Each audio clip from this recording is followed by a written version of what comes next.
नमस्कार, श्री स्वामी समर्थ उत्कर्ष ज्योतिष चॅनलमध्ये आपल्या सगळ्यांचे स्वागत आहे। शंकराच्या पिंडीवर पुढील वस्तू वाहिल्या की वेगवेगळे लाभ संभवतात। मग त्या वस्तू कोणत्या जाणून घेऊया। शंकराच्या पिंडीवर जव वाहिल्यास सर्व समस्या दूर होण्यास मदत होते।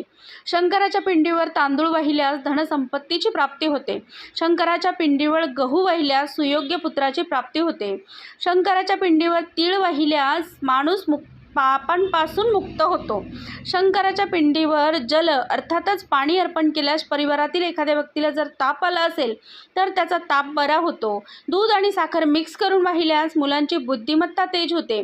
तेच उसाचा रस वाहिल्यास सांसारिक सुखांची प्राप्ती होते। गंगाजल अर्पण करत असाल तर तुम्हाला भौतिक सुखांची प्राप्ती होऊन सर्व सुख लाभतात। मध वाहत असाल तर मधुमेह किंवा टीबी यासारख्या आजारांपासून मुक्तता मिळते। पिंडीवर जर तूप वाहत असाल तर त्यापासून शारीरिक दुर्बलता कमी होऊन माणूस सुदृढ बनण्यास मदत होते।